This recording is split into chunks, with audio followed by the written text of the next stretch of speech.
हरी ऐसे काहो न करा काही, ऐसे काहो न करा काही, पुढे नाही नाश जा विश्वंभरा शरणागत भूत जात वंदोनी.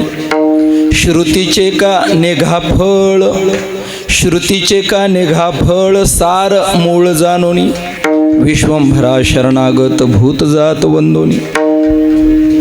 तुका म्हणे पुढे काही, तुका म्हणे पुढे काही, वाट नाही यावरी विश्वंभरा शरणागत भूत जात वंदोनी. परमपुरुष शौरी पांडुरंग मुरारी, कमल नयन कान्हा गोपिका चित्तहरी. प्रकट निकट शोभे रुक्मिणी रम्य वामी, सदै धवलहासं विठ्ठलं चिंतयामि.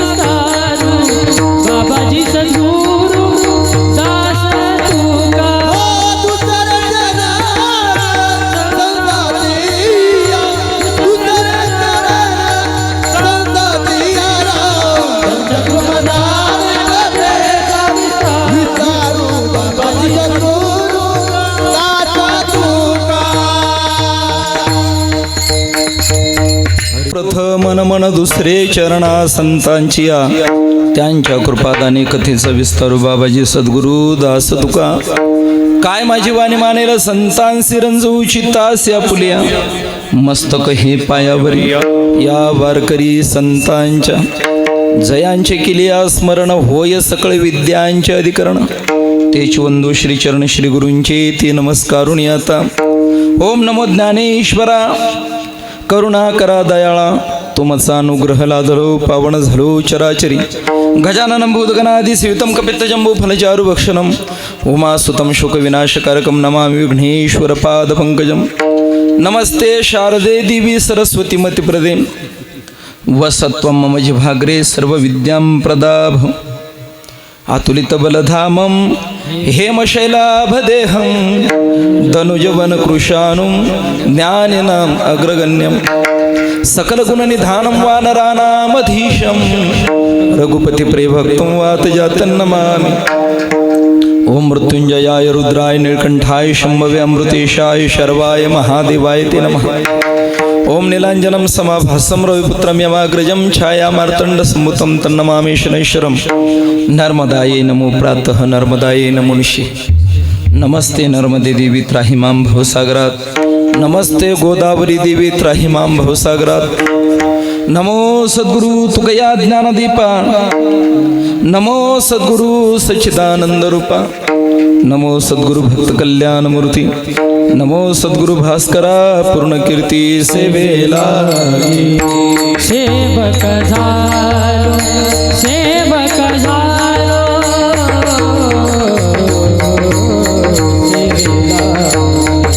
सेवक झालो, सेवक झालो,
ऐसे का हो न करा काही, पुढे नाही नाश जा, विश्वंभरा शरणागत भूत जात वंदोनी. प्रस्तुत प्राप्त समय प्राप्त स्थळी कीर्तनरूपी सेवेकरता निवडलेला अभंग देहूचे सुप्रसिद्ध साधू वैराग्यमूर्ती महाराष्ट्र भूषण अनंत कृपा विभूषित शब्दप्रभू श्रीमंत श्री जगद्गुरु तुकोबराय यांचा 4 चरणाचा अत्यंत महत्त्वाचा आणि उपदेशपर प्रकरणातील हा अभंग. विठ्ठल विठ्ठल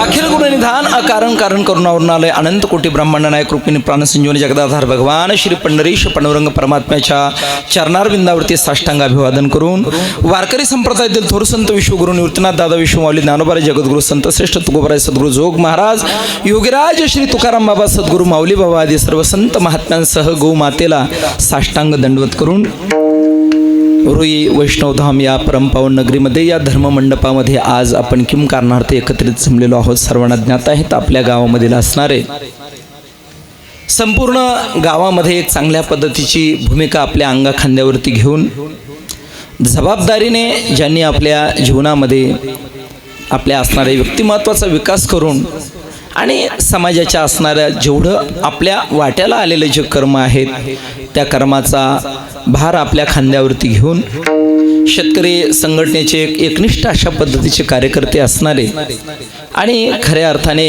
पूर्वीच्या कालखंडामध्ये सर्वसामान्य समाजाला कशा पद्धतीनं आपल्या जीवनामध्ये सरकारी दरबारी कामं असतील काय असतील किंवा आपला काय हक्क आहेत या सर्व प्रकारच्या गोष्टीची जाणीव करून देऊन आणि त्या प्रित्यर्थ लढणारे आमचे हरिभक्तीपरायण जगन्नाथ दादा तासकर यांच्या असणाऱ्या धर्मपत्नी सौभाग्यवती सुशीलाबाई जगन्नाथ तासकर यांचं देहावसान होऊन 1 वर्षाचा कालखंड व्यतीत झालेला आहे आणि आपल्या असणाऱ्या रिवाजाप्रमाणे श्राद्ध विधीचा कार्यक्रम म्हणा प्रथम पुण्यस्मरणाचा कार्यक्रम आपण आपल्या असणाऱ्या धर्मानुसार पंथानुसार करत असतो आणि म्हणून अशी ही वर्ष श्राद्धाची सेवा याच असणाऱ्या कुटुंबामधील सुपुत्र आमचे चंद्रकांत भाऊ यांच्या विद्यमाने किंबहुना जगन्नाथ दादाच्या कुटुंबाच्या विद्यमाने ही सेवा मज पामाराकडे आलेली आहे.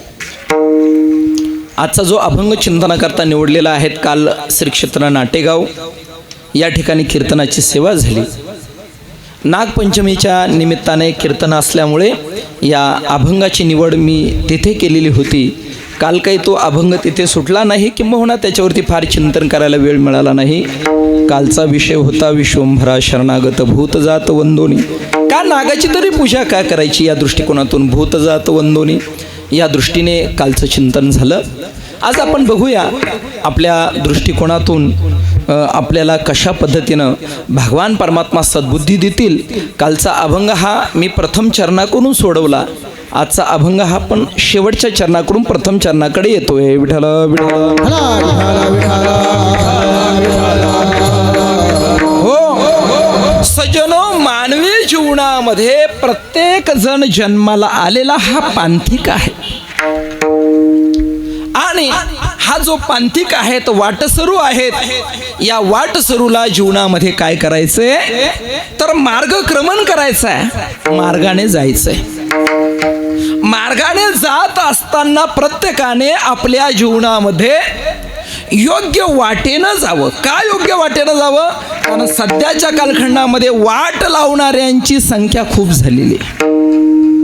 वाट दाखवणारे थोडे झाले आणि वाट लावणाऱ्यांची संख्या खूप झालेली आहे.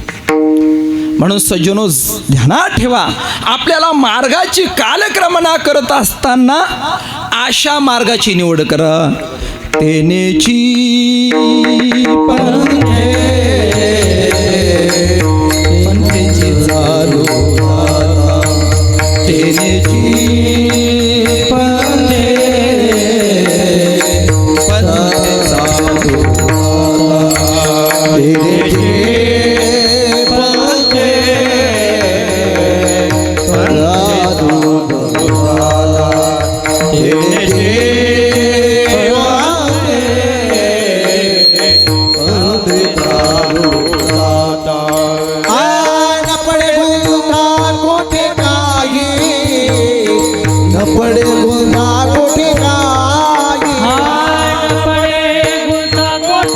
काही न पडे गुंता कोठे काही पडे गुंता कोठे काय न पडे गुंता कोठे काही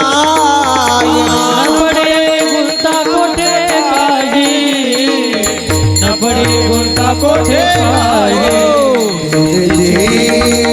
पांगे साधू दादा धीरे धीरे पांगे साधू दादा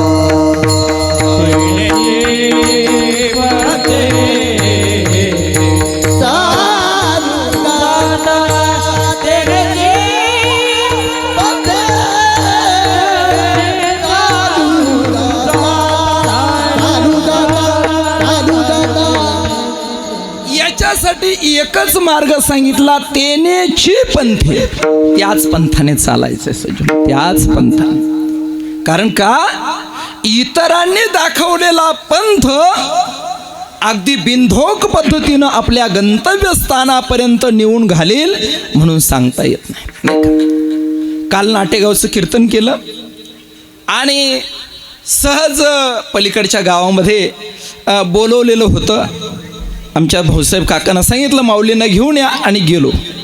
गेल्यानंतर यांना म्हटलं वाट माहिती, हो म्हटले माहिती. तिथं गेल्यानंतर त्यांनाच उमजेना, बरं का, त्यांनाच उमजेना वाट. अनेक वाटा झाल्या अनेक वाटा झाल्या अधिक वाटा झाल्या अनेक वाटा झाल्या कधी ना घडे साधना कधी ना घडे साधना घडे साधना घडे साधना उचित विधी विधान उचित विधी विधान उचित विधी विधान उचित विधी विधान नकडे ना घडे सर्वथा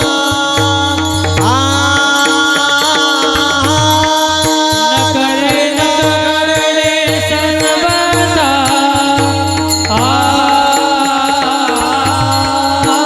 नकडे ना घडे सर्वथा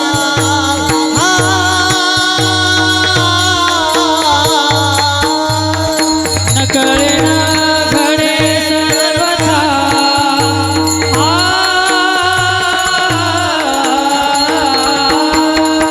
अनेक वाटा झाल्या अनेक वाटा झाल्या भक्ती पंथ बहु सोपा भक्ती पंथ बहु भक्ती पंथ बहु सोपा भक्ती पंथ बहु सोपा भक्ती पंथ बहु सोपा भक्ती पंथ बहु सोपा अवघ्या वाटा झाल्या क्षीण कली न घडे साधना नक्षत्र विधी विधान नकडे न घडे सर्वथा वाटा झाल्या शीना उचित विधी विधान नकडे न घडे सर्वथा सर्वथा सर्वथा अवघ्या वाटा झाल्या क्षीण, कळीन घडे साधन.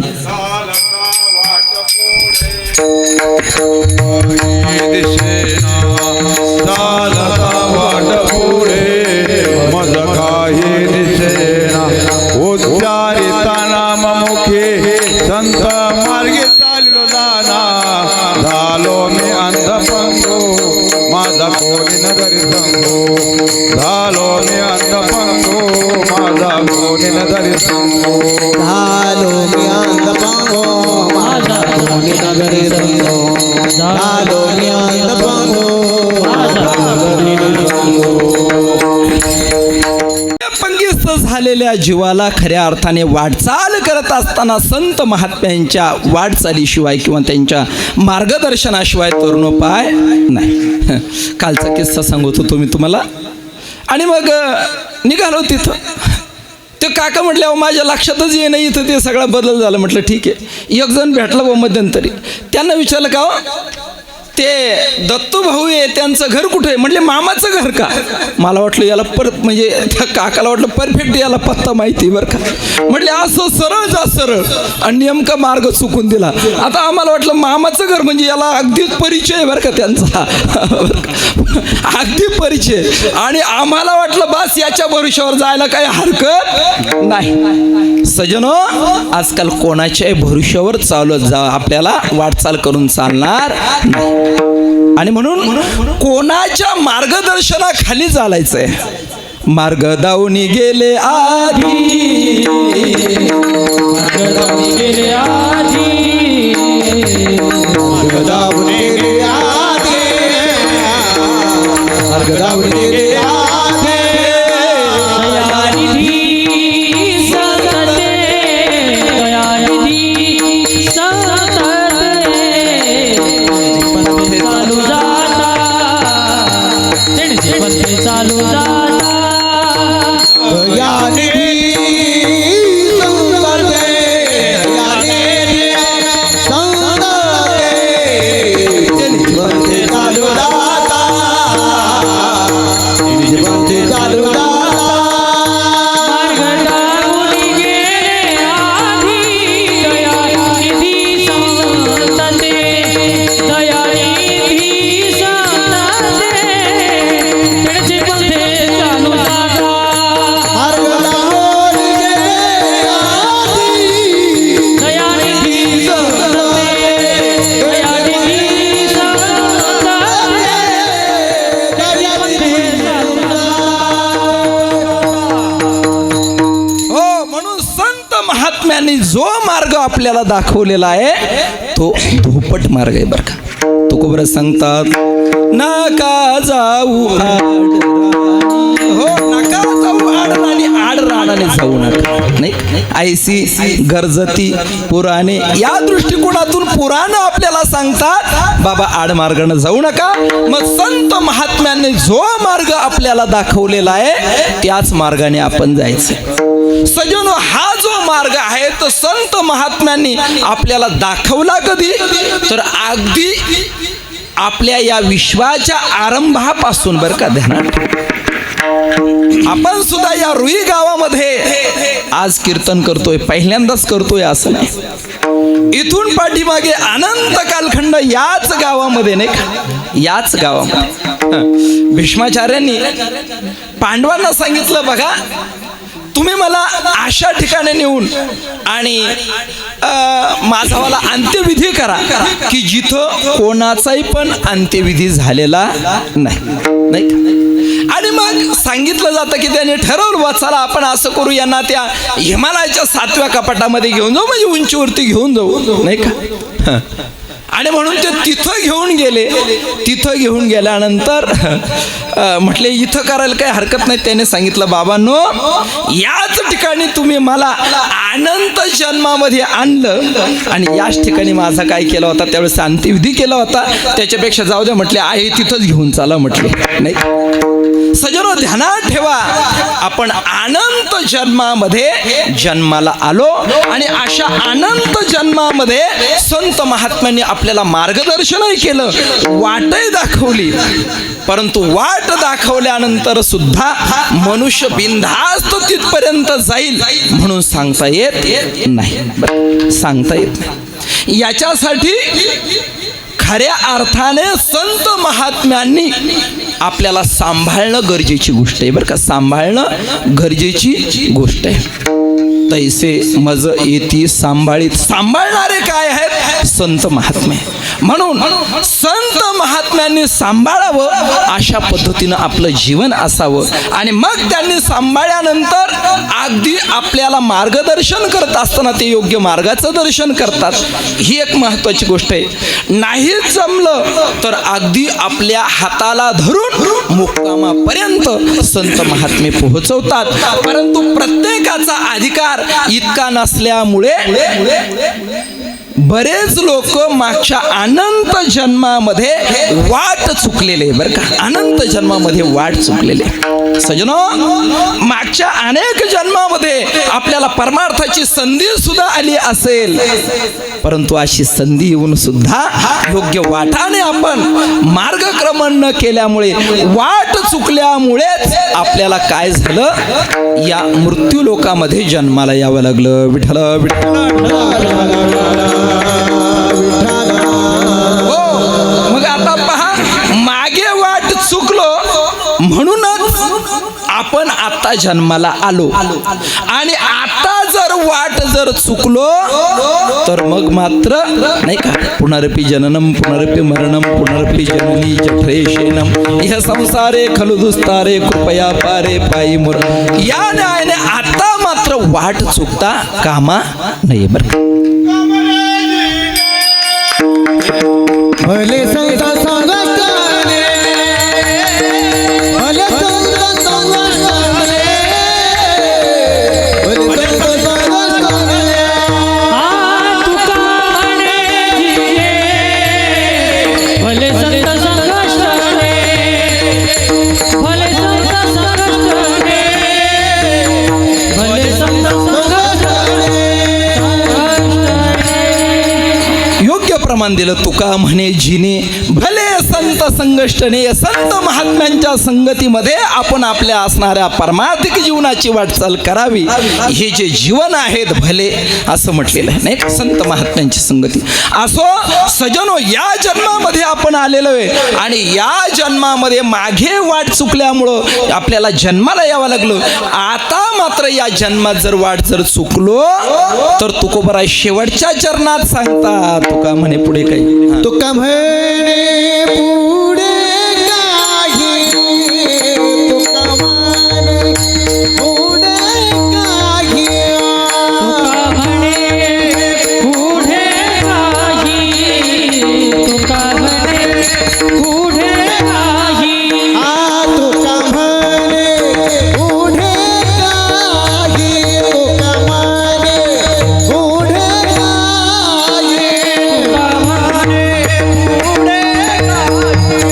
तुका म्हणे पुढे काही. वाट नाही यावरी, वाट नाही यावरी. विश्वंभर शरणागत, विश्वंभर शरणागत. वाट नाही यावरी, वाट नाही यावरी. विश्वंभर शरणागत, विश्वंभर शरणागत.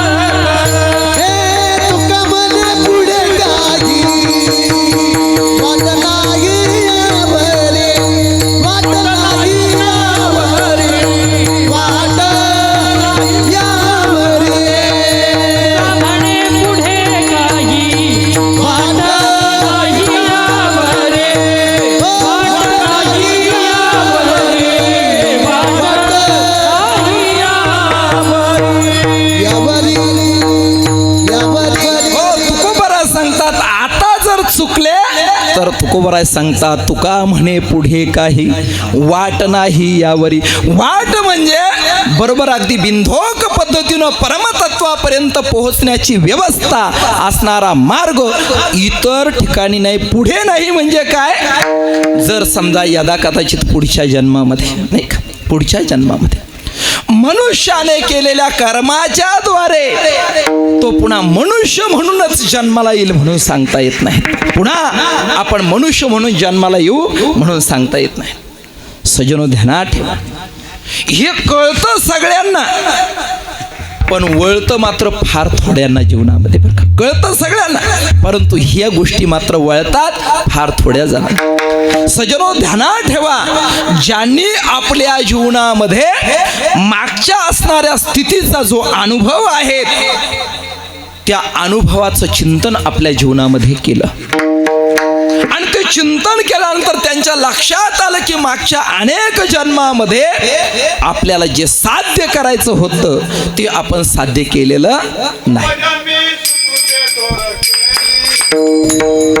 जन्मी सुकृते थोर केली, पूर्वजन्मी सुकृते थोर केली, जन्मी सुकृते थोर केली. पूर्वजांनी सुकृते थोर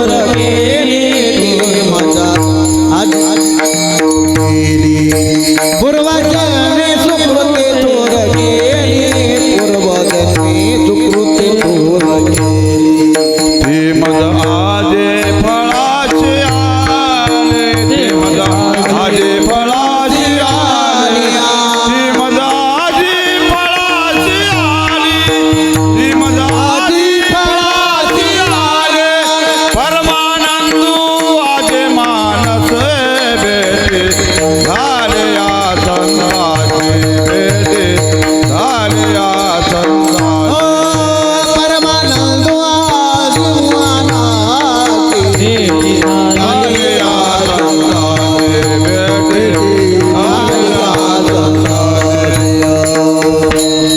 पूर्वजन्मे सुकृते थोर केली ती मज आजी फळासी आली परमानंदू आजी मानसी भेटी झाली या संतांशी सजनो ध्यानात ठेवा. पण यापूर्वीचं स्मरण संत महात्म्यांच्या जीवनामध्ये राहिलं. बैसोनी खोळी शूक घरी आंधळा बैसोनी होडी शोकरा घरी आंधळा शीला हेर झारी दुःख आठविला शीलाला हेर झारी दुःख आठविला मागील सोसिले ते नाही म्हणे गोपाळा मागेला सोसिले ते नाही म्हणे गोपाळा. हे पावला त्या कारणे लाज राखी त्या काळा.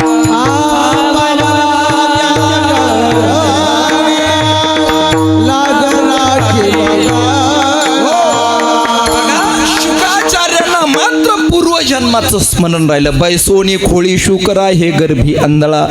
सजनो ध्यानात ठेवा. शुकदेवजी स्वामींनी पाहिलं की या जगामध्ये जाण्यामध्ये काही अर्थ नाही. अर्थात त्यांना स्मरण राहिलं त्या विषयाचं चिंतन.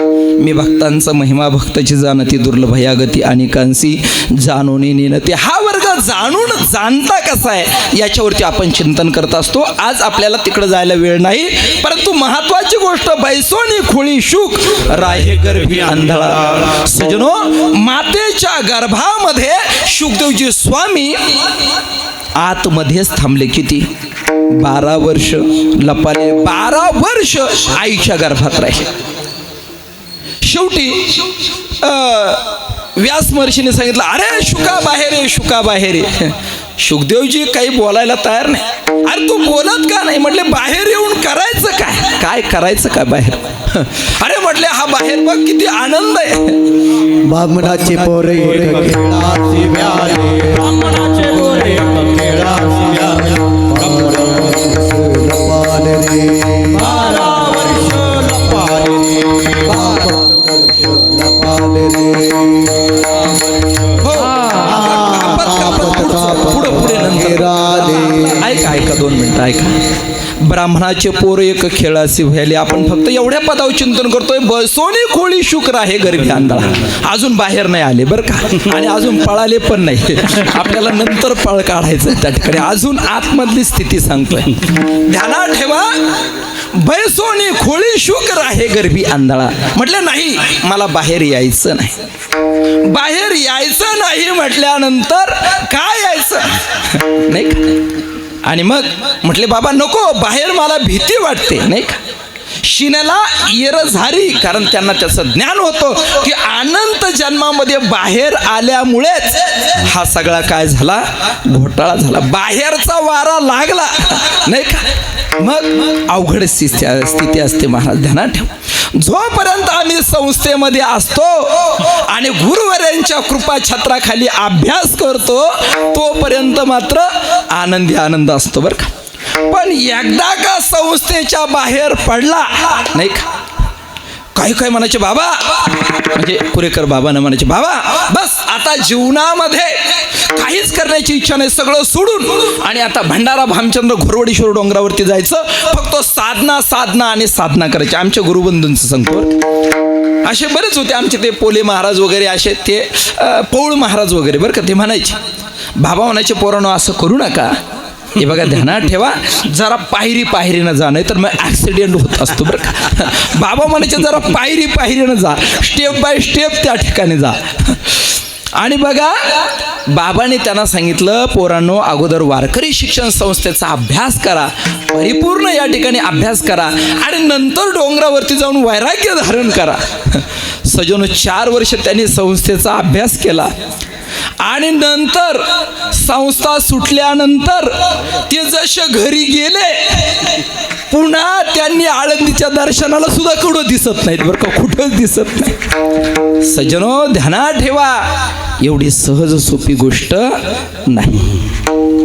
मग गुरुवर्यांच्या कृपा छत्राखाली जोपर्यंत आपण राहतो, एखादेच आमचे देवानंदजी महाराजांसारखे बरं का, ते गुरुच्या छत्रातही राहिले आणि बाहेरही पडले, पण बाहेर पडून सुद्धा त्यांच्या ठिकाणी कुठल्याच बाह्य परिस्थितीचा विपरीत परिणाम त्यांच्या जीवनावरती झाला नाही बरं का, कुठल्याच प्रकारचा विपरीत परिणाम जीवनामध्ये झाला नाही. सजनो न्यायाचार्य बरं का, न्यायाचार्य सोपी गोष्ट नाही. न्यायाचार्य अजून तर मी न्यायशास्त्र उघडून सुद्धा पाहिलं नाही ते कसं आहे, बरोबर आहे का नाही. तरी परंतु आम्ही काय इकडं तिकडं कीर्तन ठोकत हिंडतो नाही का. विद्या अल्पपरी गर्व शिरोमणी हे आमचं जीवन आहे महाराज, आणि हे जीवन विशेष आहे. म्हणून सज्जनो ध्यानात ठेवा, खऱ्या अर्थाने संत महात्म्यांच्या आश्रयाखाली राहणं अत्यंत गरजेची गोष्ट आहे. शुकदेवजी स्वामींनी पाहिलं की मागच्या जन्मामध्ये आपण अनंत जन्मामध्ये शिनलोय, येरझार आपल्या जीवनामध्ये झालेली, म्हणून बैसोनी खोळी शुक म्हटले नाही बाहेर यायचंच नाही. बाहेरचा जो वारा असतो, या पुढे या, त्याच्यामध्ये पुन्हा अहंकाराचा वारा न लागो राजसा, तो एक पुन्हा त्याच्यापेक्षा अवघड असतो नाही. सजनो ध्यानात ठेवा, शुकदेवजी स्वामी बाहेर यायला तयार होईना. आणि मग व्यासाने सांगितलं शुका अरे आतमध्ये घाणीमध्ये काय करतो त्या घाणीमध्ये. पण शुकदेवजी स्वामींनी उत्तर दिलं बाबा जगतरूपी घाणीपेक्षा आतमधली घाण चांगली बरं का. ध्यानात ठेवा, जगतरूपी घाणीपेक्षा आतमधली घाण चांगली आहे. सजनो ध्यानात ठेवा, आमचे फुटाणे माऊली मला सांगायचे, माऊली फार जर कंटाळा आला तर संडासात जाऊन बसायचं, पण लोकांमध्ये बसायचं नाही बरं का. हे त्या महात्म्याची वचनं होती बरं का. फार कंटाळा आला तर आपल्याला त्याच्यात जाऊन बसा, पण लोकांमध्ये बसू नका.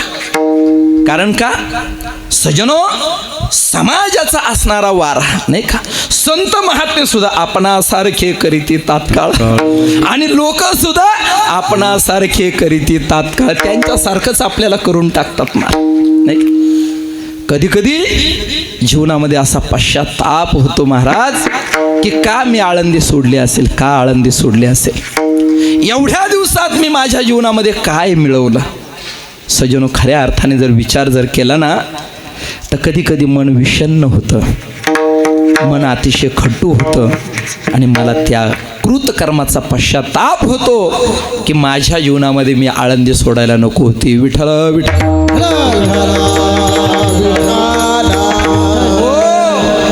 सजनो आमचे येवले महाराज म्हणून महात्मा आहे, कैलास महाराज येवले, आम्ही दोघे एका खोलीमध्ये राहिलो.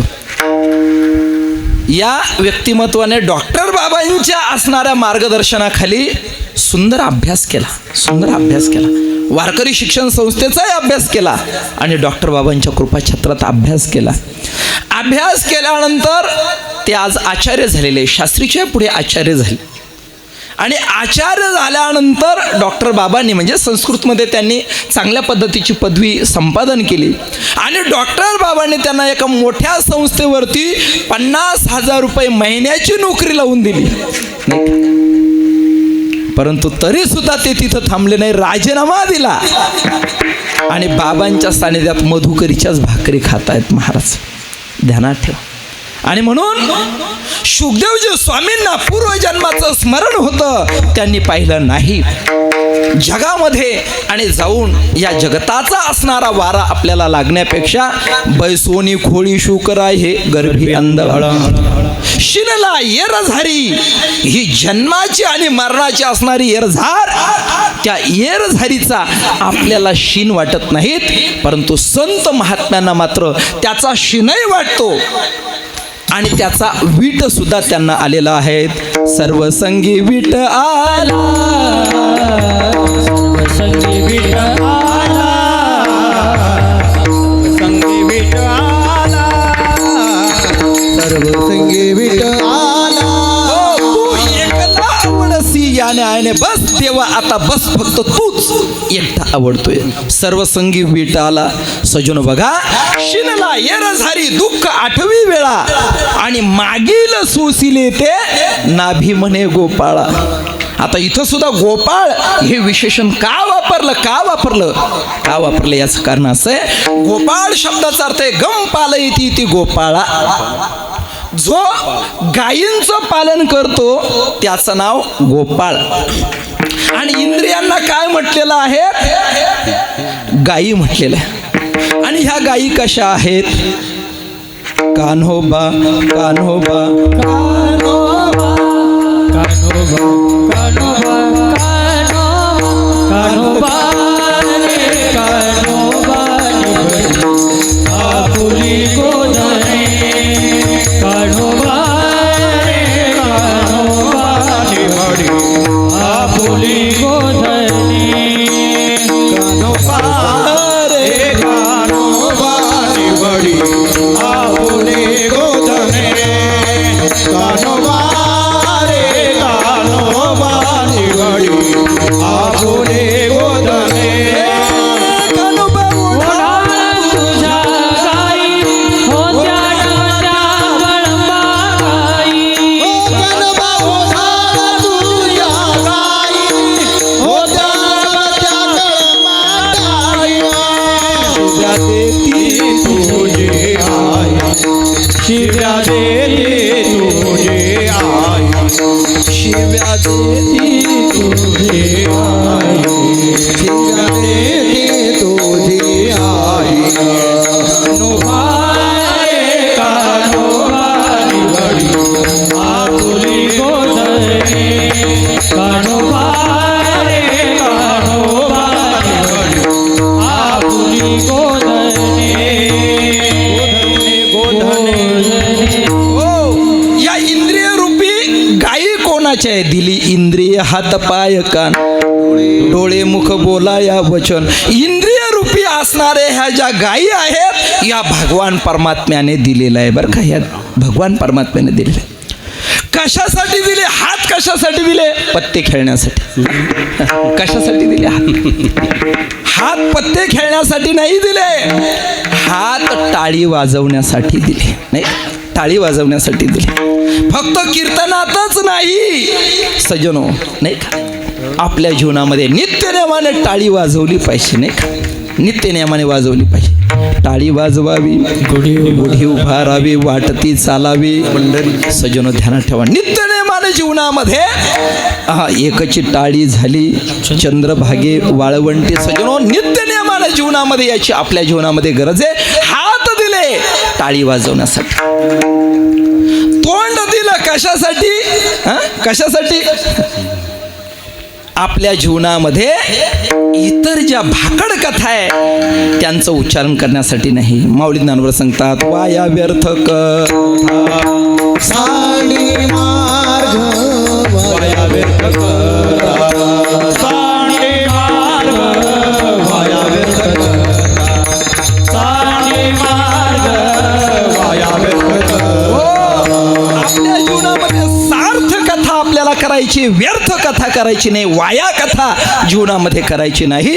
म्हणून नित्य नेमाने या मुखाने भगवान परमात्म्याचं नामस्मरण आपल्या जीवनामध्ये जागृत ठेवायचं. कारण का तुका म्हणे पुढे काही वाट नाही यावरी. भगवंताने या आपल्याला हे इंद्रिय दिले कशासाठी? डोळे मुख बोलाया वचन जेने तू जोडसी नारायण नासे जीवपन भवरोग. याच्यासाठी आपल्याला हे इंद्रिय दिलेले. सजनो ध्यानात ठेवा, भगवान परमात्म्यानं आपल्याला ही इंद्रिय दिले, परंतु या इंद्रियाचा आणि आपण आपल्या जीवनामध्ये दुरुपयोग करतो. काय करतो? अंगा मनाशी रुचावे, येतुलेनी कृत्याकृत्य नाठवे, जो करण्याची नावे भलतेची करे. जसं आपल्याला आवडेल तसा सैराट बैसलो जयावरी सैराट ते जाय. अशा पद्धतीची आपली काय झालेली आहेत? स्थिती झालेली आहे. म्हणून या सर्व परिस्थितीची जाणीव शुकदेवजी स्वामींना झाली. बाबा, जगतरूपी घाणीपेक्षा आतली घाण चांगली. ऐसी अवकळा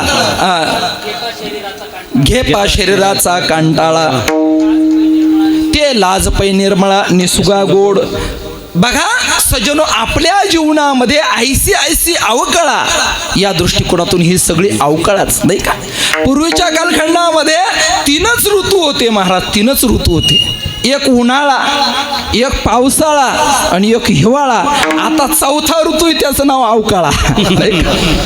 हा एक 4था ऋतू आला, त्याचं नाव अवकाळा. सज्जनो, ते लाज पै निर्मळा निसुगा गोड नाही का. याच्यावरती बऱ्याच वेळेस आपण चिंतन करून गेलेलो आहे की ज्याचं मन निर्मळ असतं, ज्याला त्याची जाणीव असते, त्यालाच काय होत असतं तर त्याची लाज असते. बरं, इतरांना त्याचं काहीच वाटत नाही. विठ्ठल विठ्ठल. सज्जनो, काय झालं माहिती का, एक गृहस्थ आपल्या एका असणाऱ्या शेटजीच्या आणि त्या आपल्या सोनाराकडे गेला. तो सोनार सावकारकीचा उद्योग करत होता आणि सावकारकीचा उद्योग करत असताना एक जण काहीतरी आपलं किरकोळ कारकोळ चिकडं माकडं घेण्यासाठी तिथे गेला आणि गेल्यानंतर त्याचं ते कार्य चालू असताना तेवढ्यामध्ये एक गृहस्थ आला. आणि एक गृहस्थ आल्यानंतर त्यानं सांगितलं, म्हटलं शेठजी जरा मला थोड्या पैशांची गरज आहे, थोड्या पैशांची गरज आहे. म्हणजे किती पैशांची गरज आहे? सांगितलं असेल काही 50-100 रुपये. मला 100 रुपयाची गरज आहे. ठीक आहे म्हटलं, मी पैसे देतो, पण काहीतरी गहाण ठेवल्याशिवाय मी पैसे देत नाहीत. त्यानं पाहिलं आपल्याकडे गहाण ठेवण्यासाठी काहीच नाही आणि म्हणून त्यानं काय केलं, आपले एक मिशीचा केस उपटला. बरं का, त्यानं काय केलं, आपल्या एक मिशीचा केस उपटला आणि उपटल्यानंतर म्हटले, शेठजी माझ्याकडे गहाण ठेवण्यासाठी दुसरं काही नाही, मी 1 महिन्यामध्ये तुमचे पैसे परत करू. आपलं उद्या तुमचे पैसे मी काय करतो, परत करतो. म्हटले उद्या तुमचे पैसे काय करतो, परत करतो, पण आजच्या दिवस माझी गाडी खूप अडलेली आहेत, काही करा. म्हटलं ठीक आहे, काही हरकत नाही. गहाण ठेवायला म्हटले हा एवढा एक मिशीचा केस तो दिला आणि दिल्यानंतर शेठजीनं सुद्धा बरं का चांगल्या पद्धतीचं सोनं ज्याच्यामध्ये ठेवतात ते पॉकेट, बरं का, ते पॉकेट असं साधं सुद्धा नाही, त्या पॉकेटमध्ये सुद्धा आणि ते सोन्याचे ते मणी ठेवतात ना, त्याच्यासाठी लाल कागद असतो ना, त्या कागदामध्ये त्याचा मिशीचा केस ठेवला महाराज. आणि तो मिशीचा केस कागदात ठेवून आणि त्या पॉकेटमध्ये ठेवला आणि पॉकेट बंद करून घेतलं आणि तिजोरीमध्ये तो केस त्याच्या देखता ठेवून दिला. बरं का, ठेवला आणि त्याला 100 रुपये देऊन टाकले. हा प्रकार या पठ्ठ्यानं पाहिला. अरे बापरे, म्हटलं काय सोपं झालं, म्हटले नाही का, किती सोपं आहे. मिशीच्या एका केसावरती 100 रुपये दिले. म्हटले 100 रुपये नाही का, हा ठकच होता. हा पुन्हा दुसऱ्या दिवशी आला आणि आल्यानंतर म्हटले, शेठजी मला तुमच्याकडून काही पैसे जरा हवे आहे. म्हटले किती पैसे हवे आहेत? म्हटले काही नाही, जास्त मला काही पैसे पाहिजे नाही, 1001 रुपये पाहिजे. नाही, 1001 रुपये पाहिजे. म्हटलं ठीक आहे देतो मी, पण काहीतरी माझ्याकडे गहाण ठेवावं लागतं, काहीतरी माझ्याकडे गहाण ठेवावं लागतं. हा म्हटलं काही हरकत नाही, आहे ना माझ्याकडे गहाण ठेवण्यासाठी. जशी मिशी होती मोळ महाराज अशी खास दिशी उपटली, 10-20 केस हातामध्ये आले. म्हटले शेठजी हे घ्या. नाही का, शेठजीनं पैसे दिले असतील का? शेठजी म्हटले मूर्खा निघ इथून. त्याला काही गणितच कळे ना. काल त्यानं एकच दिला, मी तर 10च दिले म्हटले या ठिकाणी, आणि शेठजी मला म्हणतो मूर्खा निघ इथून. म्हटले काहो शेठजी, काल मी या ठिकाणी आलो आणि ज्या गृहस्थाला तुम्ही 100 रुपये दिले त्यानं एकच मिशीचा केस दिला, तरी तुम्ही त्याला 100 रुपये दिले. आणि मी तर एवढा बुचकाच त्या ठिकाणी देतोय. त्या शेठजीनं सांगितलं बाबा ध्यानात घ्या, त्यानं एकच मिशीचा केस दिला, पण त्याच्या डोळ्यात पाणी येत होतं की अरे माझ्यावरती काय ही वेळ आली नाही का. मी त्याच्या डोळ्यात पाहत होतो. मिशीचा एक केस देताना सुद्धा त्याला अशा वेदना होत होत्या. आणि बघ त्याने तू यायच्या आतमध्ये ते 100 रुपये माझे परत केले आणि त्याचा मिशीचा केस तो घेऊन गेला. आता तू बुचकाच उपटला केसांचा, तुला तुझ्याच केसांची किंमत नाही, तुझ्या शरीराची किंमत नाही, तू काय माझे पैसे देणार आहे तू ठरव.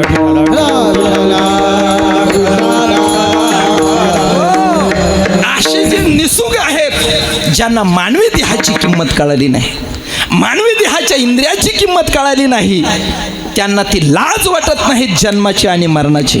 माऊली ज्ञानोबरायांचं रिपदावरचं हे व्याख्यान आहे जी महाराजांनी ओवी सांगितली, ते लाज पै निर्मळा निसुगा गोड गोड सजनो.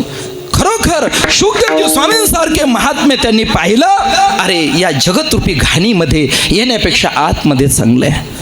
त्यावेळी व्यास महर्षीने सांगितलं शुका बाहेर ये, काही काळजी करू नको, मी आहे ना, मी आहेत ना.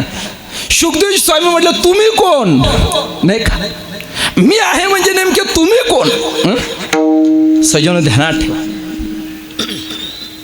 परशुरामजींच्या वडिलांनी आणि आज्ञा केली परशुरामा घे तो परशु आणि टाक आईचं मस्तक तोडून. परशुरामजींनी काहीच विचार केला नाही, हातात परशु घेतला आणि घेतल्यानंतर आईचं मस्तक उडवलं, रेणुका मातेचं नाही का, रेणुका मातेचं मस्तक उडवलं.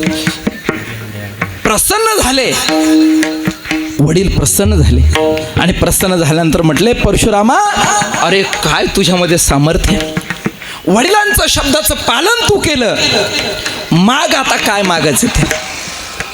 परशुरामजीने सांगितलं बाबा एकच करा की मी माझ्या आईचं मस्तक उडवलं, आता तेवढं फक्त तुम्ही काय करा पुन्हा जोडून द्या आणि आईमध्ये पुन्हा प्राण संचरित करा आणि काय प्रसंग झाला हे तिला त्याचं स्मरणही राहू नये. तथास्तु म्हटले आणि आईचं मस्तक जोडून आईला जिवंत केलं आणि त्या प्रसंगाचं स्मरण राहू दिलं नाही. गावचा एक गणपतराव उठला, म्हणले बाळू, म्हणले काय, अरे घे ती कुऱ्हाड. घेतली कुऱ्हाड, घाल म्हटले म्हातारीच्या टाळक्यात घातली आणि घातल्यानंतर शाबास पठ्या शाबास, काय तुझं कर्तृत्व आहे नाही का. यानं ती परशुरामजींची कथा ऐकली होती, माग तुला काय मागायचं, काय नाही म्हटले आईला जिवंत करून द्या. म्हटले आता ते माझ्याच्यानं शक्य नाही का. ध्यानात ठेवा, ती परशुरामजीच्या वडिलांची ताकद होती. तसं शुकदेवजी स्वामी म्हटले बाबा तुम्ही म्हणतात या आतमधल्या घाणीमधून बाहेर आहे, परंतु तुला ही असणारी माया काही करणार नाही, पण बाबा तुम्ही तरी मायेच्या पलीकडे गेलेले आहे का. सज्जनो ध्यानात ठेवा, या मायेच्या पलीकडे जाणं अतिशय कठीण गोष्ट आहे, अतिशय कठीण गोष्ट आहे मायेच्या पलीकडे जाणं.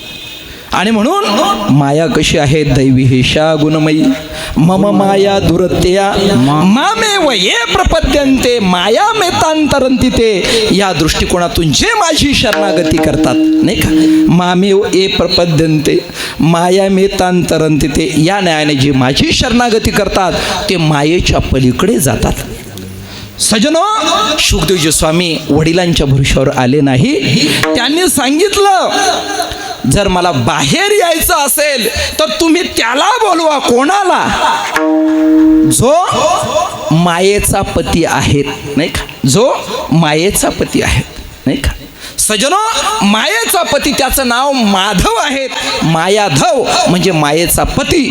तो काय आहेत तर तोच आपल्याला फक्त मायेच्या पलीकडे करू शकतो. नाही का, मामेव ये प्रपद्यन्ते माया मेतांतरंती ते. तोच मायेच्या पलीकडे का करू शकतो. आता विश्वंभरा शरणागत याच्यावरती हे सगळं चिंतन लागेल. असो, आपल्याला एवढं पुढे आज जाता येणार नाही. याच्यावर पुन्हा 2 कीर्तनं होतील, त्याचा विचार आपण नंतर करणार आहे. आज फक्त शेवटच्या चरणाचा विचार करू. विठ्ठल विठ्ठल. हो, या असणाऱ्या मायेच्या पलीकडे जाण्यासाठी त्याचीच शरणागती आपल्याला करावी लागेल. त्याची शरणागती आपल्याला करावी, कारण का, ती माया त्याची एक गृहस्थ आणि असा त्याचं एक काम होतं आणि त्या कामाच्या निमित्ताने रात्रीचा त्याला प्रवास करावा लागला. प्रवास करत असताना एके ठिकाणून जात असताना एक कुत्री होती, धावूनच आली. धावून आल्यानंतर याला काही सूचना, मागे पळावं तरी तिचा जोर, पुढे जावं तरी आता कुत्री धावते सरसावते. यानं पाहिलं आता काहीच खरं नाही. यानं हाका मारल्या, ओ कोणी आहे का, ओ कोणी आहे का, असं म्हटल्यानंतर त्या कुत्रीचा असणारा मालक नाही का, हा विनंत्या करतोय की जेणेकरून ती जी कुत्री आहे तिथं प्रतिकार करण्याचा प्रयत्न करतो, तरी त्याची ताकद चाललेली आहे. पळायचं आहे तरी सुद्धा सुटत नाही, कारण का, कुत्री सरसावलेली. त्या मालकानं काहीच केलं नाही बरं का, काहीच केलं नाही. तो मालक फक्त तिथूनच म्हटला, चंपी यू, नाही एवढंच बोलला, बाकी काही बोलला नाही. बघा, हा एवढा बलदंड प्रतिकार करण्याचा प्रयत्न करतो, तरी सुद्धा चंपी ऐकायला तयार नाही, मागे जायला तयार नाही. आणि फक्त तिच्या असणाऱ्या त्या धनगराने काय केलं, चंपी यू म्हणता चंपीनं आपला गोंडा असा टाईट होता खाली टाकला आणि लगेच अशी सरसावत सरसावत काय झाली, त्याच्याकडे गेली. का, कारण ती त्याची आहे, त्यानं तिला सांभाळलेलं होतं, त्याच्या आश्रित ती होती. तसं भगवंताच्या आश्रित माया आहे. आणि म्हणून या मायेवरती जर आपल्याला जर समजा आधिपत्य करायचं असेल तर एवढ्यासाठी आपण त्या असणाऱ्या भगवान परमात्म्याची शरणागती केली पाहिजे. सजनो, त्या भगवान परमात्म्याची जी शरणागती आहेत ती याच जन्मामध्ये आपल्याला करता येते, कारण का तुका म्हणे पुढे मात्र त्या ठिकाणी वाट नाही. सजनो, शुकदेवजी स्वामींनी सांगितलं की तो मायेचा पती जर आश्वासन देईल आणि शेवटी भगवान परमात्म्याला आणि यावं लागलं आणि भगवान परमात्म्यानं सांगितलं, शुका आता मात्र बाहेर ये. मग आता म्हणा, कापत कापत बाहेर कापत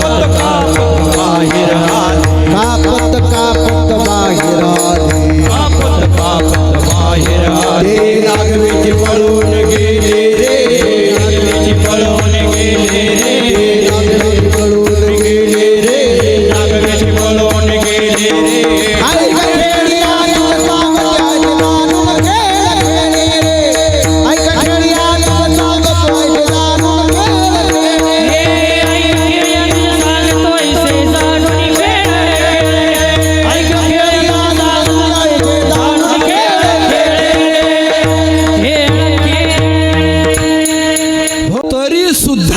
शुकदेवजी स्वामींचा थरकाप होत होता, बरोबर आहे की नाही? तरी शुकदेवजी स्वामींचा थरकाप होत होता. कोणी आश्वासन दिलं, भगवान परमात्म्याने.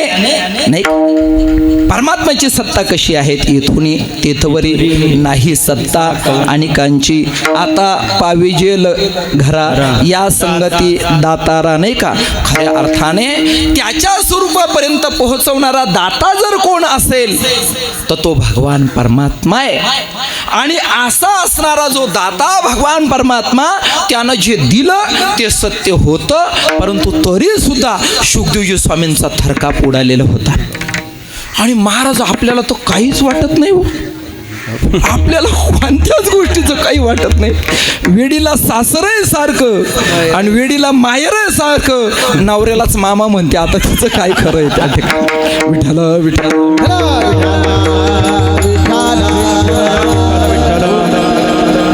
सजनो, कधी कधी नाही का, वाटे या जनाचे थोरबा आश्चर्य, नाही का, या जगताचं आश्चर्य वाटतं.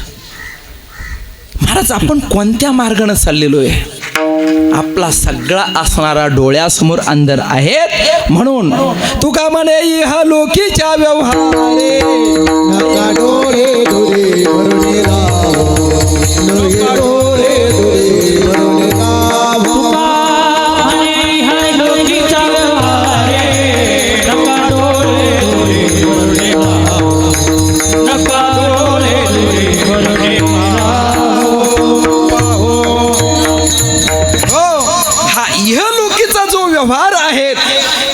याने आता मात्र बस.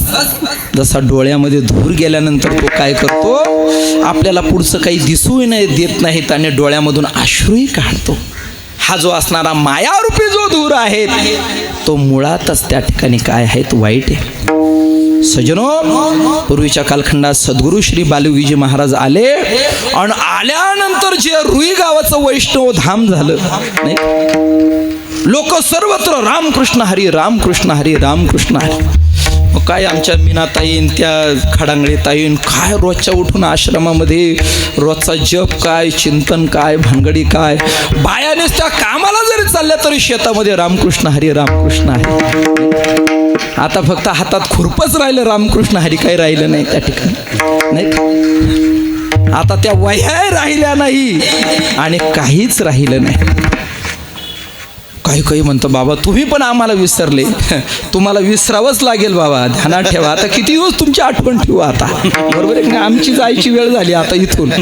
आता तुम्हालाच नाही, रुई गावाला सुद्धा विसरावं लागेल, कारण आता आमची जायची वेळ झाली आता. आणि आम्ही सावध आहे, कारण आम्हाला माहिती आहे गुरुवर्य तुळशीराम बाबा गेले, गुरुवर्य काशीनाथ बाबा गेले, गुरुवर्य गोविंद बाबा गेले, माऊली बाबा गेले, तुकाराम बाबा गेले. आणि ठीक आहे, आता दुबळा तुका भावीना असो काही असो, ते तुमचं तुम्ही पहा. पण सजनो, आम्हाला याची जाणीव, म्हणून मी फार खरं सांगतो, कोणी वाईट वाटून देऊ नका, मी कोणाच्याही घरी फार जात नाही तेवढ्यामध्ये, कारण का मला आता वेध लागलेले. सजनो, ध्यानात ठेवा, जर मानवी शरीरासारखं शरीर मिळालं, नांदूर मध्वेश्वर दक्षिण काशीत माझा जन्म झाला, उपस्ताच वडिलांचा उपदेश खूप चांगल्या पद्धतीचा मिळाला, लासलगावला कॉलेज करत होतो तरी गणपत बाबांचं सानिध्य कधी सोडलं नाही. तिथून आळंदीला गेलो तरी सुद्धा 3 वाजता उठल्याशिवाय राहिलो नाही, कधी इंद्रायणीचं स्नान केल्याशिवाय राहिलो नाही, प्रदक्षिणा केल्याशिवाय राहिलो नाही. नित्यनेमाने फक्त 5 म्हणजे 5च तास झोपत होतो रात्रीचं, बस 5 तास, याच्या व्यतिरिक्त जास्त नाही. दिवसा झोप कधी माहिती नव्हती. आळंदीमध्ये त्या ठिकाणी सारखं ग्रंथ घ्यायचा आणि केळगावच्या खंडरावाच्या डोंगरावर जायचं, तिथं घोकायचं, सगळं वाङ्मय घोकायचं. असं पाठ केलेलं होतं महाराज. आजबी खचडत फ खचडत भ अंग य य म गजडत भ, सगळं सगळं जसंच्या तसं. अजून पुन्हा एक आवृत्ती दिली तर जसंच्या तसं जागृती महाराज. एवढंही केलं, संस्था सुटलो. सुटल्यानंतर जीवन असं इकडं तिकडं नाही घालवलं. नर्मदा मातेच्या सानिध्यामध्ये निघून गेलो, नर्मदा मातेची परिक्रमा केली. तेवढंही नाही, स्वतःच्या घरी नाही थांबलो, कानाळच्या माऊलींच्या सानिध्यात 4-5 वर्ष कानाळला थांबलो. तेवढ्यावरही थांबलो नाही, पुन्हा ते क्षेत्र सोडलं, इथे आलो, बन्सीबाबांच्या सानिध्यात राहिलो. त्याच्यानंतर फुटाणे माऊलींचं काही का होईना सानिध्य जीवनामध्ये मिळालं, श्याम महाराज रायपूरकरांचं सानिध्य मिळालं, बालयोगीजी महाराजांचं सानिध्य मिळालं, अनेक थोर सत्पुरुषांचं सानिध्य जीवनामध्ये मिळालं. आणि अशा वाटचाल करून सुद्धा सजनो, ही माया एवढी बलवत्तर आहे, ध्यानात ठेवा, एवढी बलवत्तर आहे. मी पाठीमागे 50-60 लाखाची गाडी का घेतली, पुन्हा अशी अंतकरणाची वृत्ती राहायला नको का मी गाडी घेतली नाही, अशी अंतकरणाची वृत्ती राहायला नको की मी शेती घेतली नाही, अंतकरणाची वृत्ती अशी राहायला नको की मी बंगल्यात राहिलो नाही, अंतकरणाची वृत्ती अशी राहायला नको की मी यूट्यूब चॅनल काढला नाही, नाही का, कमेंट्स मिळवल्या नाहीत, नाही का. सगळं करायचं महाराज, नाही का. आणि शेवटी पलालमिव धान्यम त्यजत ग्रंथम अशेषतः. सजन, ध्यानात ठेवा, हे सगळं प्रपंच रचना सर्वई भोगुनी त्यागिली बरं का. हे तुकोबरायांचं जीवन आहे सजन, हे तुकोबरायांचं जीवन आहे. जाणोने नेनते करी माझे मन, जाणोने नेनते, जाणोने नेनते, जाणोने नेनते करी माझे मन, जाणोने नेनते, जाणोने नेनते करी माझे मन. तुझी प्रेम खुण देवोनिया, तुझी प्रेम खुण देवोनिया, मग मी व्यवहारी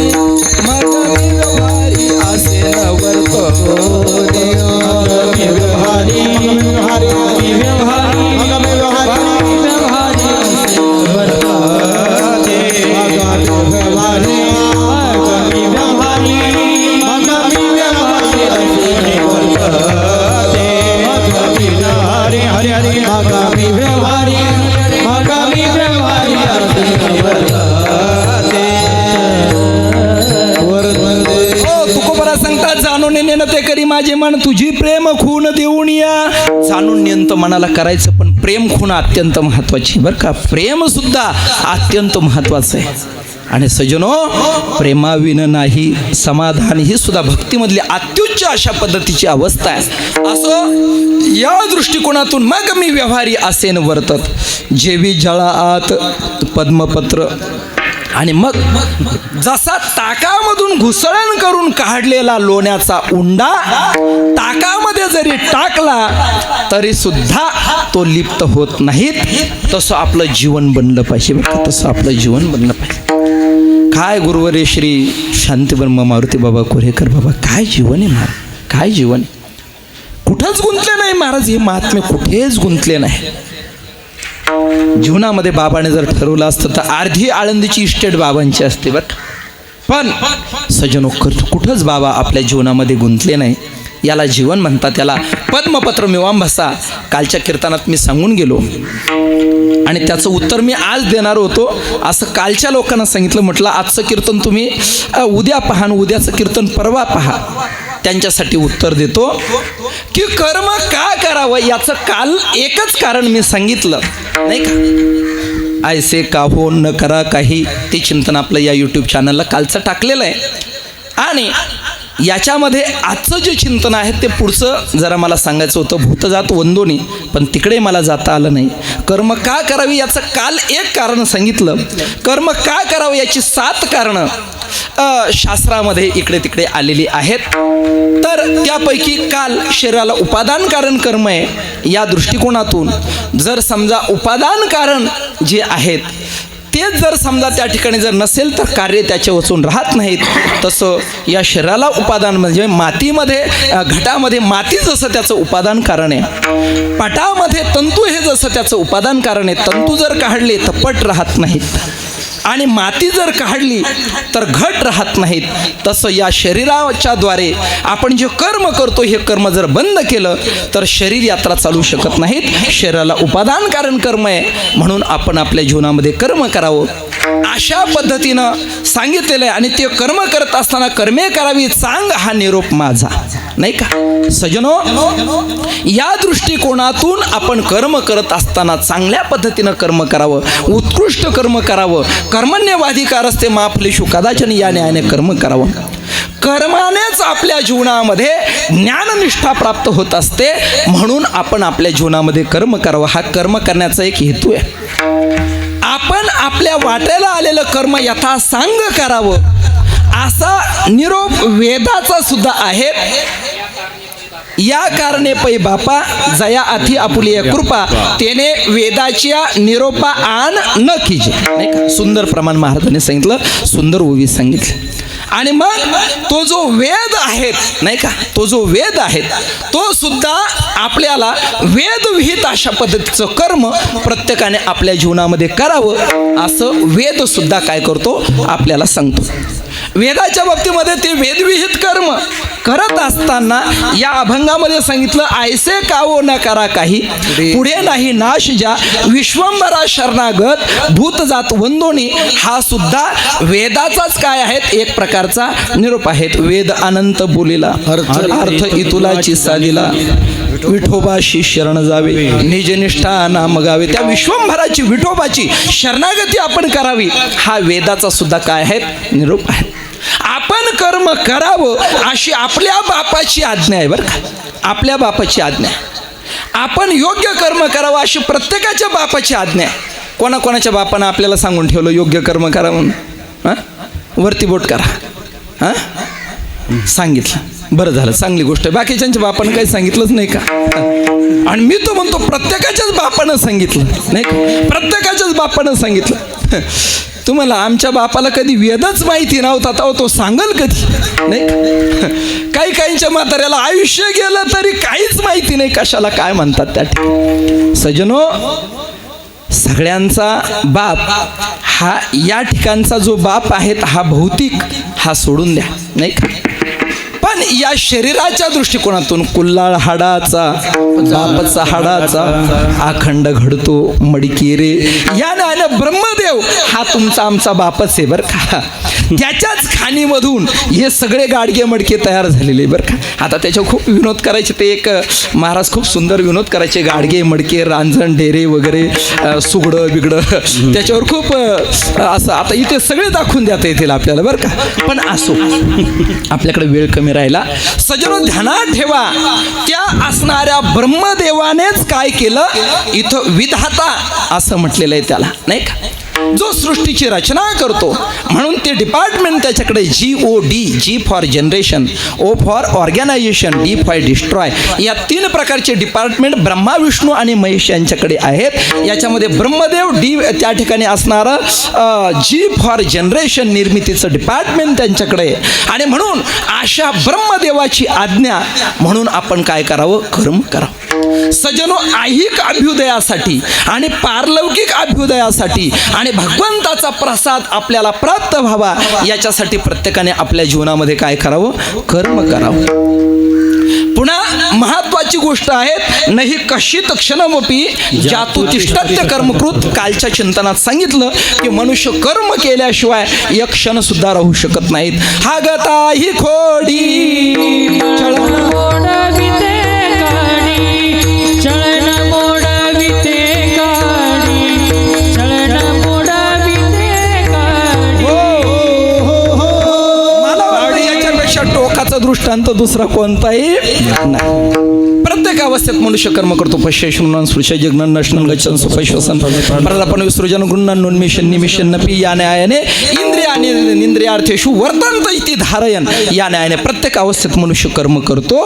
आणि म्हणून प्रत्येक अवस्थेत मनुष्य कर्म करतो म्हणून सुद्धा मनुष्याने कर्म करावं पण योग्य पद्धतीचं आपण आपल्या जीवनामध्ये कर्म करावं. अशी असणारी कर्म करण्याची अनेक प्रकारची असणारी पद्धती शास्त्रामध्ये सांगितलेली 6-7 प्रकारांनी त्याचं चिंतन आहेत. असो सजनो आपण आपल्या जीवनामध्ये असणाऱ्या आपल्या आत्मस्वरूपाच्या प्राप्तीसाठी संत महात्म्याने दाखवलेली जी वाट आहेत तुकोबरा सांगतात तुका म्हणे पुढे काही वाट नाही यावरी. ही आत्ताची सापडलेली वाट कोणती तर मानवी देह ही काय आहेत सजनो एक वाट आहे.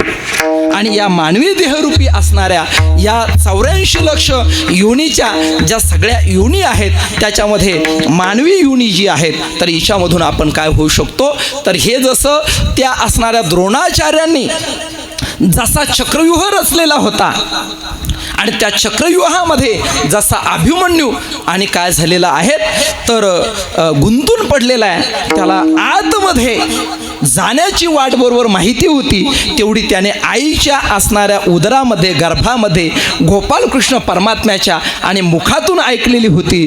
परंतु बाहेर कसं पडायचं हे लक्षात आलं गोपालकृष्ण परमात्म्याच्या.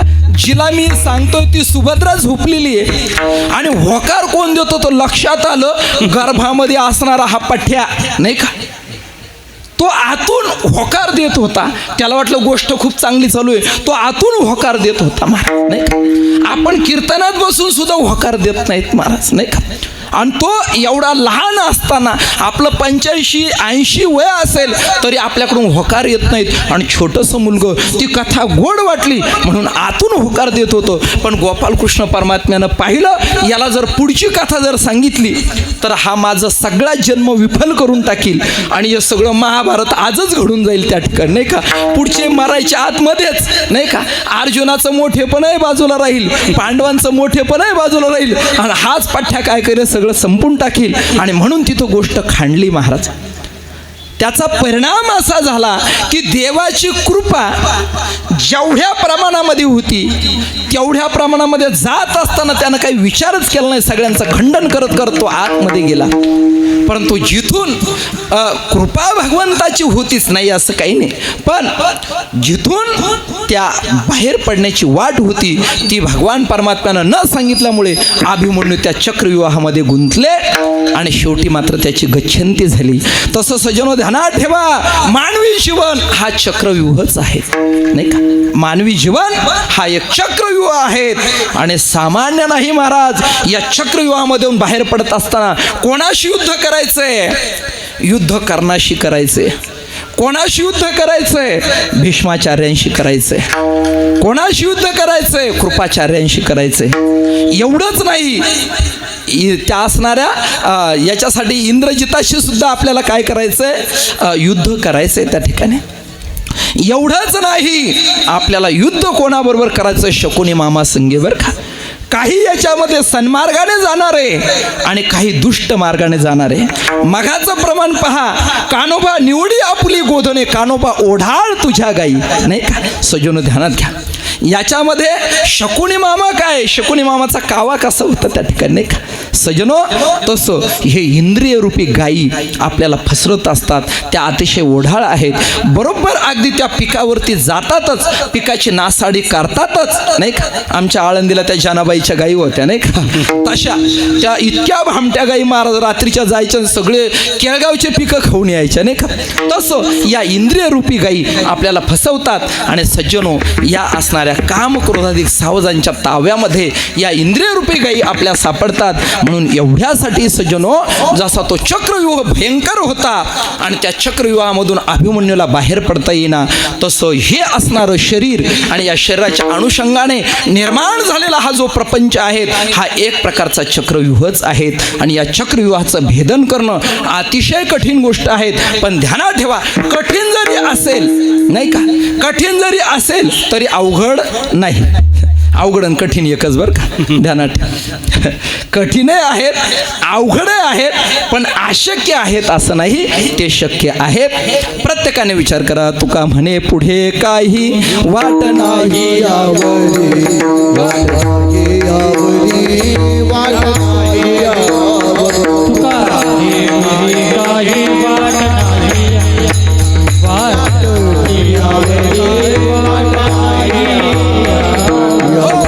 हे मात्र दुसरी वाट नाही. याचा अर्थ याच मानवी देहामध्ये आपण परमार्थ करू शकतो. म्हणून भगवंताने सांगितलं, जो मज होय अनन्य शरण, त्याचे निवारी मी जन्म मरण. या लागी शरणागता शरण्य मीची एकू, म्हणवोनी शरण जावे, चरण जावे, शरण जावे, म्हणवोनी शरण जावे. सर्व भावे, देवासी शरण भावे, देवासी उतरेल पाद, तो हा उतरेल पाद.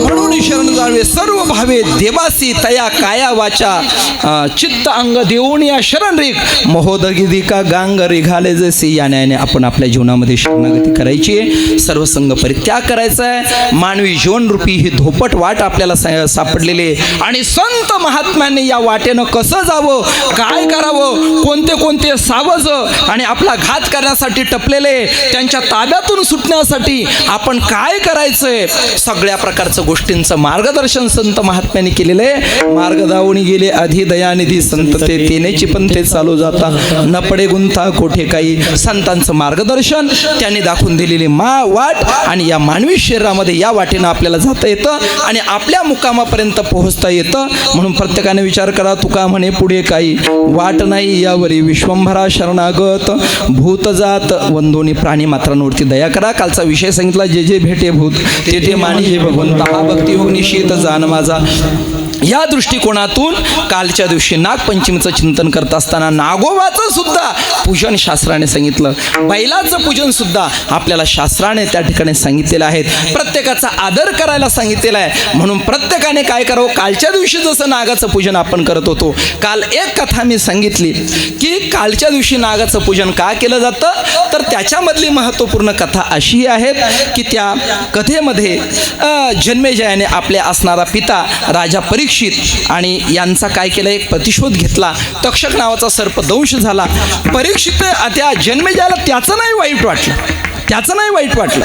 सर्प चावला, ठीक आहे, काही हरकत नाहीत, पण जन्मेजयाला वाईट कशाचं वाटलं. जन्मेजयाला वाईट या गोष्टीचं वाटलं की असा प्रसंग निर्माण झाला की तक्षक त्या असणाऱ्या राजा परीक्षितांना दंश करण्यासाठी निघाला. परंतु तो येत असताना मानवी वेशात येत होता आणि तेवढ्यामध्ये एक ब्राह्मण जो मांत्रिक होता, बरं का, जो मांत्रिक होता. सज्जनो, मंत्राची शक्ती ही फार मोठी आहे. एक पाठीमागे यूट्यूबला एक लेख म्हणजे त्या ठिकाणी असं जयंत नारळीकरांनी सांगितलं की रामाच्या कालखंडामध्ये ब्रह्मास्त्र होतं तर वीज होती का.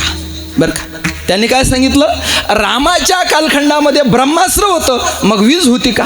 मग एवढे जर रामचंद्र प्रभू नाही का जर पोहोचलेले होते त्यांच्या किंवा रामायणाचा कालखंड एवढा जर प्रगल्भ होता तर त्यांच्या राज्यामध्ये टेंबे का वापरायला लागायचे नाही का. म्हणजे त्यांनी काय केलं, विज्ञानवादी, त्यांचा दृष्टिकोन काही चुकीचा नाही. विज्ञानवादी मनुष्य जो आहे तो विज्ञानाच्याच माध्यमातून त्याचं काय करणारे, चिंतन करणारे मला, तो विज्ञानाच्या मधून, त्यांची चूक नाही कारण ते विज्ञानवादी आहेत. परंतु ध्यानात ठेवा, विज्ञानाची गरज आज तुम्हाला आहे, आम्हाला आहे, पण विज्ञानाची गरज नाही असं काही नाही. विज्ञानाची गरज आहे. का बरं विज्ञानाची गरज आपल्याला आहे. विठ्ठल विठ्ठल विठ्ठल हरी विठोबा रखुमा हरि हरि हरि हरि रघुमाई.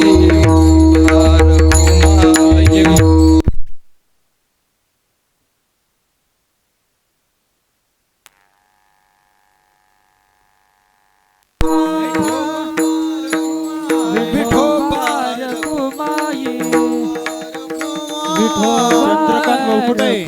हरिडो बार घोमा कुमार बार घोमाई कुमार बार घोमाई. चला चला. हरिडो बार घोमाई हरिडो बार घोमा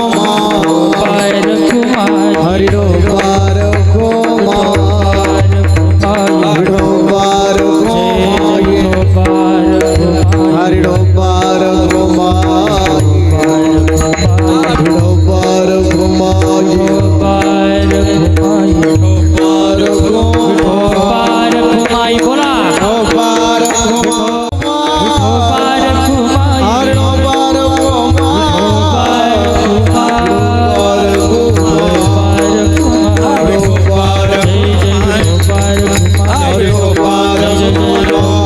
जगन्नाथ दादा इकडे या. या तुमचं कुटुंब सगळं इकडे या, 2 मिनिटं या. या दादा या या. दादाच्या कुटुंबातले सगळे गयाताई या इकडे या. गयाताई या या इकडे या. या 2 मिनिटं. हरिडो बार घोमा या घरापर्यंत सगळे मंडळी या इकडे या. 2 मिनिटं या. विठोबा रखुमाई. चाल घेऊ तो. जय जय राम कृष्ण हरी जय जय राम बाकीच्यांनी नामस्मरण करा. या दोन. जय जय राम कृष्ण हरी बाजूने या. जय जय राम कृष्ण हरी जय जय राम कृष्ण हरी जय जय राम कृष्ण हरी जय जय राम कृष्ण जय जय राम कृष्ण हरी जय जय राम कृष्ण हरी जय जय राम कृष्ण हरी जय जय राम परिवारातले जे तुम्ही या. जय जय राम कृष्ण हरी जय जय राम कृष्ण हरी जय जय राम कृष्ण हरी जय जय राम कृष्ण हरी जय जय राम कृष्ण हरि हरि जय जय राम कृष्ण हरि जय जय राम कृष्ण हरि जय जय राम कृष्ण हरी जय जय राम कृष्ण हरी जय जय राम कृष्ण हरि जय जय राम कृष्ण हरि जय राम कृष्ण हरी जय जय राम कृष्ण हरी जय जय राम कृष्ण हरि जय जय राम कृष्ण हरि जय राम कृष्ण हरी जय जय राम वाह वाह जय जय राम कृष्ण हरि जय राम वाह कृष्ण महाराज राम कृष्ण हरी जय जय राम जय जय राम कृष्ण हरी जय जय राम कृष्ण हरी जय जय राम कृष्ण हरि जय जय राम कृष्ण हरि जय जय राम कृष्ण हरी जय जय राम कृष्ण हरी जय जय राम कृष्ण हरि जय जय राम कृष्ण हरि हरी ज्ञानेश्वर माऊली नागराज माऊली जास्त नाही. ऐका, सर्वांगाचे कान करून ऐका. सजनो बघा, आता तो नारळीकरांचा प्रश्न राहू द्या, त्याच्यावर स्वतंत्र यूट्यूबला चिंतन ऐका. रामाच्या राज्यात वीज का नव्हती, रामाला विजेची गरज होती का, फक्त सांगण्याचा इत्यर्थ आहे. युग परत्वे काही गोष्टी बदलत असतात आता सध्याचं यंत्रयुग आहेत, याच्यापूर्वी काही युग होती ती तंत्रयुग होती आणि रामचंद्र प्रभूंच्या कालखंडामध्ये मंत्रयुग होतं.